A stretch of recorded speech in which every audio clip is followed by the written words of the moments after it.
어서 오십시오. 안녕하세요.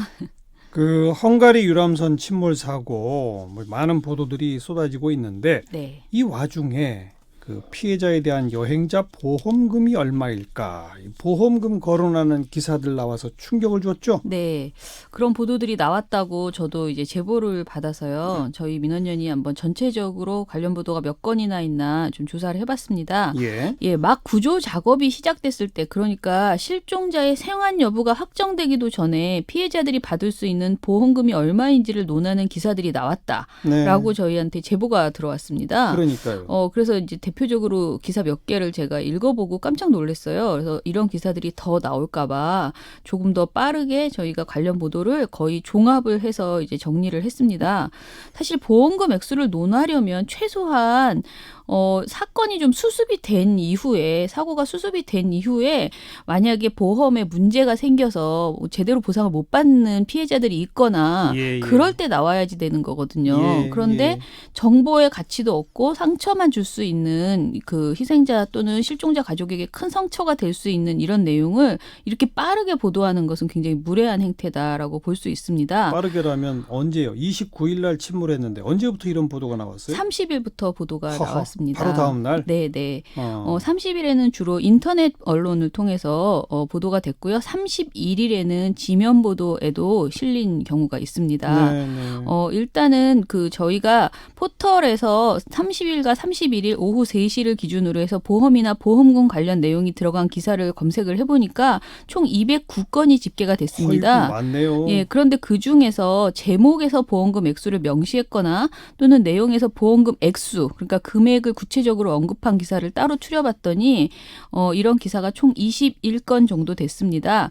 이게 이제 일부하고 종합 이렇게 여러 건으로 나눠져서 24건인데 실제 보도는 21건 정도 돼요. 예. 여기에 포함시킨 기사들 중에는 제목에는 보험금과 배상 보상 관련이 없는 내용도 있어요. 제목에는 그런 말이 안 써 있어요. 그런데 내용에서는 분명하게 보험금 얘기가 들어있더라라는 것인데요. 전형적으로 어떤 게 눈에 띕니까? 제일 문제가 됐던 건 중앙일보 인터넷판 보도였습니다. 중앙일보의 헝가리 유람선 침몰 사망자 여행자 보험금 최대 1억 원이라는 기사의 제목.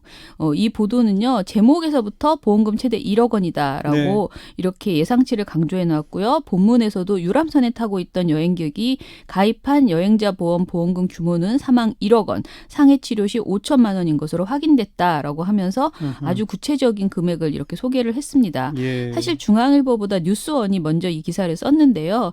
뉴스원은 헝가리 유람선 침몰 사망자 여행자 보험 1억 원이라는 제목의 기사입니다. 내용은 중앙일보와 거의 같습니다. 네. 근데 바로 이제 비판이 나왔잖아요. 네. 그랬더니 어떻게 했어요? 제목만 수정을 했습니다. 내용은 그대로 두고? 예, 중앙일보와 뉴스원이 기사 제목을 바꿨는데요. 중앙일보는 애초에는 보험금 1억 원이 들어가는 제목이었는데요. 수정된 것에는 헝가리 유람선 침몰 배상은 헝가리서 진행 여행사도 책임으로 보험금 금액이 빠졌어요. 예. 뉴스원 기사 또한 헝가리 유람선 침몰 사망자 여행자 보험 1억 원이었는데 헝가리 유람선 침몰 사고 배상 어떻게 진행되나로 바뀌었습니다. 그리고 기사 내용에는 액수가 또 나오고? 네네. 뉴스원의 경우에는 문제가 된 초반에는 자사 홈페이지 제목은 그대로 두고 포털 송고용 제목만 바꿨었는데요. 저희가 3일에 확인해 보니까 이제는 자사 홈페이지 제목까지 변경이 돼 있었습니다. 네. 구조 작업이 진행 중인 상황에서 보험금을 언급한다는 게 적절하지 않다라는 지적은 사실 처음이 아닙니다. 지난 세월호 참사 때도 똑같이 나왔던 지적이죠. 그렇죠. 그리고 그때는 정말 큰 비판을 받았는데 그럼에도 불구하고 이번에도 이렇게 언론사들이 보도 태도가 바뀌지 않았다는 것은 사실은 굉장히 충격적입니다. 예. 게다가 이렇게 보험과 헝가리 두 가지 키워드를 섞어서 일종의 어뷰징, 그러니까 사람들이 이걸 검색할 것이다라고 생각해서 내놓는 보도들이 비슷비슷한 보도들이 너무 많았다는 점에서 아쉽고요. 네. 세월호 참사 보도에서 불거졌던 문제들이 이제는 좀 개선되어야지 되는데 여전한 것 아닌가 그런 생각이 듭니다. 그 보험금 보도 말고 네. 보통 이런 참사가 벌어지면 피해자들 또는 피해자 가족들에 대해서 좀 과도하게 감정적으로 보도하는 그런 것들이 문제잖아요. 네네. 이번에도 그런 게 많아요? 예, 그런 것들이 좀 지적이 되고 있는데요. 피해자 가족이 쓴 편지라면서 어떤 사진이 한 장 이제 보도됐어요. 사진 보도가. 그런데 네. 이것이 이제 문제가 생겼습니다. 일단은 지난달 31일 연합뉴스가 올린 사진 기사 하나가 시작인데요. 예. 연합뉴스는 머루키트 다리 위에 한 피해자 가족이 이모를 기다리며 적어둔 편지 모습이라는 캡션을 달아서 사진을 올렸습니다. 이 사진에는 캡션 그대로 머루키트 다리 위에서 이모 어디세요? 빨리 돌아와 주세요. 이모를 보고 싶은 사람이 많아요. 꼭 돌아와 주세요라고 적힌 손편지, 그러니까 메모죠. 네. 를 누군가가 잡고 찍은 그 모습이 담겨 있습니다. 이 편지를 단유부강이 바라보이게 이렇게 들고 있는 예. 그런 사진이었습니다. 그런데 이 연합뉴스의 사진은 다리 난간 위에 고정돼 있었던 것으로 추정되는 편지를 손에 들고 강을 배경으로 연출해서 찍은 것이다 라는 논란이 되고 있습니다. 연합뉴스 측에서는 현지에서 사진을 찍은 기자 말이 다리 위 난간의 문양 사이로 놓여있던 꽃들 사이로 종이 쪽지가 꽂혀 있어서 그것을 펴보니 이 편지였고 이걸 손에 들고 사진을 찍고 난 다음에 다시 접어서 넣어뒀다라고 해명을 하고 있습니다. 네. 그런데 어찌됐든 연합뉴스가 과도하게 설정을 한 탓에 보도사진이 가지는 현장에 대한 설명이나 분위기 전달 등의 취지가 훼손된 것 아니냐 이런 지적이 있었고요. 문제는 이 연합뉴스 사진을 다른 언론이 보도하면서 더 커졌습니다. 어떻게요? 조선일보가 지난 1일에 해당 사진을 연합뉴스에서 받아서 일면 사진 기사로 보도를 했거든요. 예. 그런데 조선일보의 사진 설명은 연합뉴스와는 달랐습니다. 뭐라고 했어요? 조선일보는 머루키트 다리 위에 31일 도착한 한 피해자 가족이 피해자의 조카가 써 보낸 편지를 들고 있다. 편지 속 조카는 이모를 보고 싶은 사람이 많아요. 꼭 돌아주세요라고 적으며 이모의 귀환을 바랐다라고 써 있습니다. 허허. 그러니까 이 편지를 들고 있는 손이 연합뉴스 기자 손인데 그런데 지금 조선일보에서는 피해자 가족의 손으로 돼버린 거죠. 아예 기정사실로 한 거네요. 네. 연합뉴스의 사진 기사에도 없던 내용을 조선일보가 추가한 것인데 이러자 연합뉴스가 조선일보의 잘못된 설명이라고 통지를 했다고 합니다. 예, 예. 이 기사는 4일 오전 8시가 되어서야 수정이 됐습니다. 조선일보는 기사 마지막에 본지 기자가 사진을 잘못 해석한 표현이었습니다. 피해자의 조카로 추정되는 분이 현장에 둔 편지를 통신사 기자가 들고 찍은 사진으로 확인됐습니다. 이를 바로잡습니다라고 덧붙였어요. 네. 조선일보의 말 맞다나 피해자의 조카가 쓴 편지인 것도 확실하지 않고 추정될 뿐입니다. 그리고 현지에 있던 복수의 기자들은 관련 편지글이 연합뉴스에 보도되자 피해자 가족들이 다리 위 현장에 도착하지 않았던 시점이었는데 어떻게 저런 편지글이 있을 수 있냐라는 의문도 제기하고 있습니다. 그래요. 그래서 여러 가지로 이렇게 굳이 감정을 자극하는 보도를 네, 네. 먼저 낼 필요가 있나라는 생각이 들었습니다. 그러니까 연합뉴스가 밝힌 바에 따르면 그 기자가 다리 위 난간의 문양 사이로 놓여 있던 꽃들 사이에 종이 쪽지가 꽂혀 있었다. 네, 그걸 펴서 들고 근데 찍었다. 그게 정말 이 유가족의 어떤 편지인지 네. 아니면 며칠 전에 그 동네에 사는 다른 분의 편지인지 확인 안 되는 모르는 거잖아요. 거예요. 네, 그죠? 이 내용만 봐서는. 야, 근데 그냥 그걸 기자가 들고 찍었고 그걸 조선일보는 퍼나르면서 그 가족의 손이라고 그냥 해버리고 예, 예. 어이가 없네요. 네.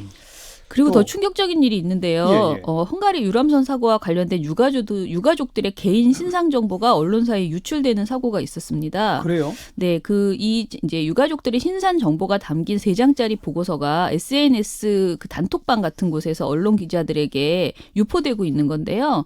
이 내용은 행정안전부가 31일에 헝가리 유람선 침몰 사고 수습 상황 보고라는 제목의 내부 문서를 정부 기관과 그 정부 부처에게만 배포를 했다고 합니다. 예. 이런 문서는 행정안전부 관계자에 따르면 늘 만들었다는 거예요. 통상 재난이 나면 관련 정부 부처 및 기관들과 사고 자료를 공유한다. 그래야죠. 그래야죠. 예, 그렇죠. 내부 공유용으로 만들어둔 자료인데 누가 유출했는지 모르겠다. 기자들에게는 내부 문서를 따로 배포하지 않았다라고 설명하고 있습니다. 예. 그러니까 행안부의 경우엔 자신들이 기자에게 배포하지 않았는데 유출이 됐다라고 해명을 하고 있는 건데요. 어허. 이 과정은 지금까지 밝혀진 바는 없고요. 아무튼 기자들 사이에서는 유출이 됐습니다.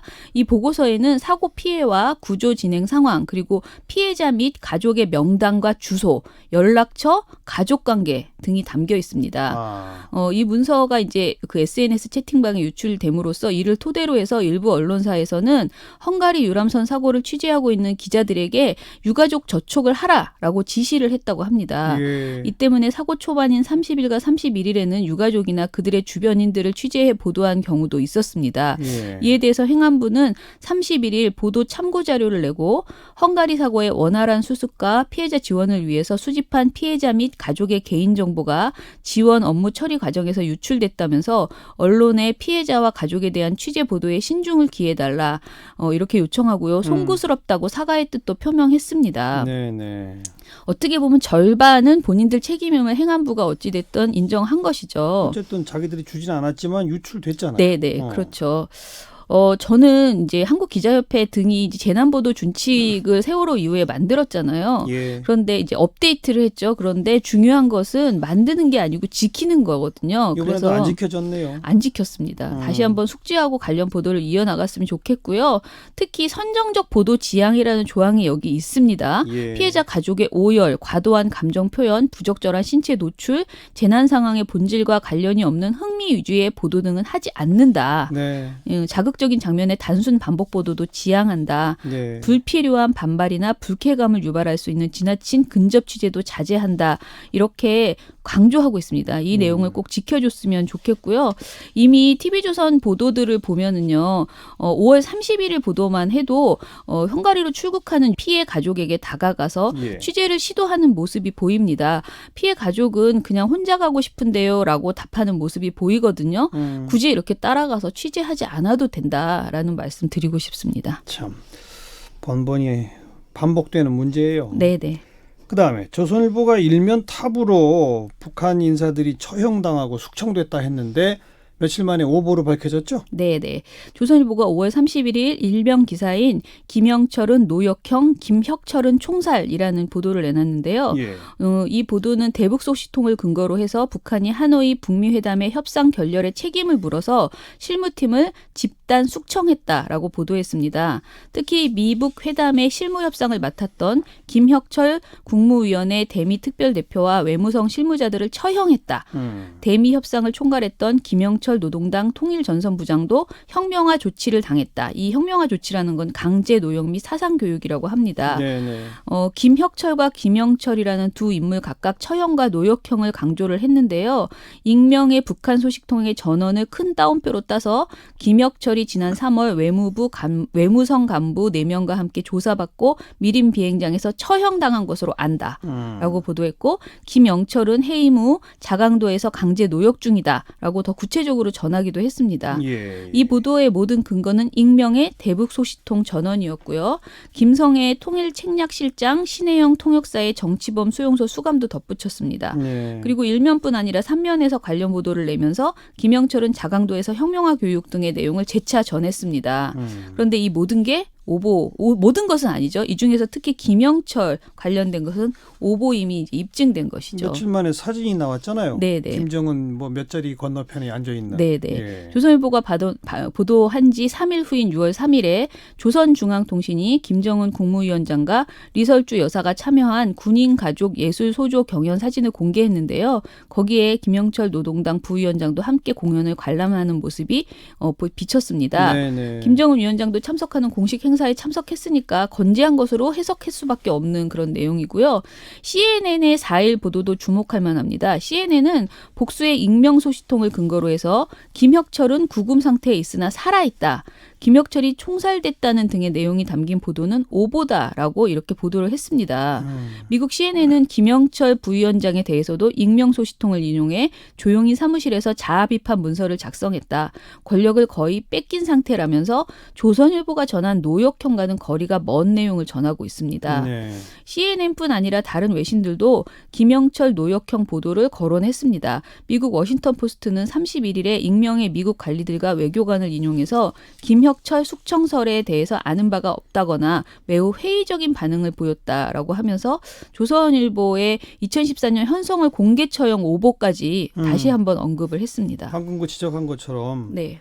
조선일보가 죽었다고 했는데 살아나신 분들 많잖아요. 네, 네. 그동안에. 네, 그죠? 예, 그런 내용들이 계속 있죠. 1986년 11월에는 김일성 주석의 사망설을 보도했다가 하루 만에 살아있다는 보도를 낸 적이 있고요. 2013년 8월에는 현송월 삼지연 관현악 단장 공개 총살설을 보도했는데 뭐 당연히 살아계시고 1월 현송월 단장이 방한하기까지 했었죠, 작년에. 예. 이 현송월 공개 총살설 보도는 지금도 조선일보의 홈페이지와 포털 기사에 그대로 남아 있습니다. 그래요? 네. 삭제도 안 했어요? 네. 조선일보에서 이런 사례가 많긴 하지만 다른 언론에서도 비슷한 경우는 있습니다. 예. 채널 A를 중심으로 해서 일부 보수 언론에서 지난해 4월경 리명수 당시 총참모장이 북한 노동당 전체회의에서 조는 모습이 포착돼서 숙청될 가능성, 처형될 가능성이 크다라고 보도한 적이 있었는데요. 올해 2월 리명수는 최고사령부 제1부 사령관 군서열 1위 직위에 임명된 바 있습니다. 왜 이런 보도가 반복될까요? 일단은 북한에서 일어나는 일은 정확히 확인하는 것이 불가능하거나 굉장히 늦게 되잖아요. 네. 그러다 보니까 일단 지르고 보자라는 식의 보도가 나오는 것 아닌가 싶고요. 그리고 대부분의 보도들이 익명 대북 소식통 그리고 탈북자의 전원에 근거하고 있거든요. 그러다 보니까 또 이분들이 정확한 정보를 책임감 있게 자기 실명으로 내는 게 아니잖아요. 그렇죠. 그래서 더더욱 문제가 되는 것 같습니다. 예. 이번 사례도 다른 언론들이 자신의 익명 취재원으로 그게 오보다 이렇게 지적하기도 했는데요. 반대로 오보를 낸 언론사는 우리 취재원은 그렇게 말했기 때문에 오보가 아니다. 우리 보도가 잘못된 것이 아니다. 이렇게 계속 우기는 경우도 있습니다. 말이 안 되죠. 예. 네. 아무튼 실제로 조선일보 현송월 총살설 보도도 정정하지 않고 그대로 남겨두는 상황이니까 사실 북한 관련된 보도는 제가 보기에는 만약에 통일이 된다면 정말 이분들이 언론중재위원회에 엄청난 제소를 하지 않을까 싶습니다. 잘 모르는 정보일수록 더 신중해야죠. 그렇죠. 네, 여기까지 수고하셨습니다. 감사합니다. 민주언론시민연합 김원경 사무처장이었어요.